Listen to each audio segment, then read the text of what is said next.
हमारी पूरी जिंदगी चर्च के गिर्द घूमती थी। मैं कहूंगी कि जीसस मेरे बेहतरीन दोस्त थे। मैं काम के सिलसिले में सऊदी अरेबिया गई और मेरा इरादा उन्हें ईसाईयत सिखाने का था। हर तरफ से अजानें सुनकर दिल दहल गया। वाओ, ये वाकई बहुत असर अंगेज है। मुझे झटका लगा। ये कैफियत पहाड़ की चोटी पर तारी हुई और मैं उसे बयान नहीं कर सकती। मैं दौड़कर करीबी होटल ढूंढने लगी ताकि अपने खानदान को फोन करके बता सकूं कि इस सरजमी में कुछ तो है, इस मट्टी में कोई राज है, वही मट्टी जहाँ से शायद अंबिया उठाए गए, जो हमें अमेरिका में महसूस नहीं होता। जब मैंने कुरान में सूरह मरियम पढ़ी तो मैंने कहा, वाओ, ये सब तो बाइबल में है ही नहीं। मैं रात को सोती और सुबह जागती और कहती, यही सच है। जब अल्लाह आपको कुछ बताता है तो फिर आपको उसकी पैरवी करनी होगी। मैं घर वापस तो ईसाई ही गई, लेकिन कुछ भी पहले जैसा नहीं रहा। अस्सलाम वालेकुम सिस्टर डेजी, हमारी दावत कबूल करने और यहाँ आने के लिए बेहद शुक्रिया। टुवर्ड्स एटर्निटी में हमें आपको अपने साथ देखकर इंतहाई खुशी हो रही है। सबसे पहले हमें बताइए सिस्टर डेजी कौन है? क्या आप मुख्तसरन अपनी जिंदगी से मुतालिक बताएंगी? वालेकुम अस्सलाम ब्रदर, मुझे यहाँ मदु करने का शुक्रिया। मेरा नाम डेजी है और मैं इस्लाम कबूल कर चुकी हूँ।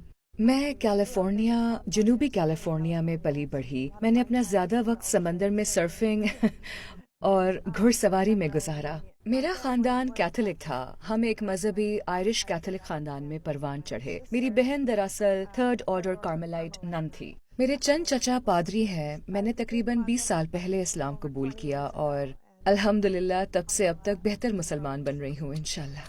ईमान के लिहाज से आपकी जिंदगी कैसी थी? आप किस पर ईमान रखती थी? उस वक्त का माहौल कैसा था? इससे पहले मैं हमेशा जीसस या मरियम से दुआ करती थी और रोजरी पढ़ती थी, यानी ये तस्बीह जैसी होती है, लेकिन ये मरियम से दुआ करना होता था जो बिल्कुल मुख्तलिफ था। और मेरा जीसस के साथ एक रिश्ता बन गया था।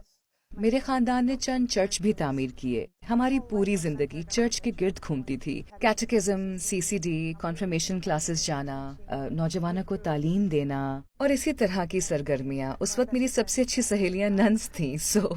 मुझे सिखाया गया था कि जीसस खुदा है और ये तीन एक हैं, यानी जीसस, रूहुल कुद्स, ट्रिनिटी का तस्वुर। ज़ाहिर है क्योंकि हम कैथलिक थे। मैं कहूंगी कि हमें सिखाया गया था कि जीसस मेरे बेहतरीन दोस्त हैं। हम हर चीज के लिए उन्हीं पर इन्हिसार करते और हर वक्त उनसे बात करते रहते। ऐसी कौन सी बात थी जिसने आपको अपने अकायद पर शक करने पर मजबूर किया? मुझे समझ नहीं आया कि अगर वो खुदा है तो वो मर क्यों रहे थे। खुदा नहीं मरता। मैं हमेशा ये बात समझने से कासिर रही, खुदा अपने बेटे के साथ ऐसा क्यों करेगा? अगर वो खुदा का बेटा है तो फिर उसे तकलीफ क्यों दी? खुदा ने उसे बचाया या वापस क्यों नहीं बुला लिया? मैं बचपन में यही सोचा करती थी, कैसा खुदा है जो अपने बेटे के साथ ऐसा सलूक करे या होने दे।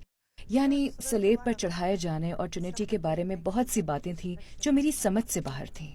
आपका इस्लाम की जानिब सफर कैसे शुरू हुआ? मैं कहूंगी जब मैं सऊदी अरब गई। मैं वहाँ अमेरिकन एम्बेसी में काम कर रही थी, जहाँ मुझे एम्बेसी के अमले के लिए एक चाइल्ड केयर कायम करना था। मैं वहाँ गई, लेकिन साथ ही अपने पादरी के साथ भी काम कर रही थी। और जब मैंने उन्हें बताया कि मैं वहाँ जा रही हूँ तो उन्होंने कहा, ये ईसाइयत को वहाँ पहुँचाने का बेहतरीन मौका है क्योंकि हमें वहाँ दाखिला नहीं मिलता। उस जमाने में ईसाइयों के लिए वहाँ जाना वाकई बहुत मुश्किल था। तो उन्होंने कहा, तुम ये काम कर सकती हो, हम तुम्हें अरबी में तर्जुमा शुदा बाइबल देंगे और तुम्हें सब सामान मुहैया करेंगे।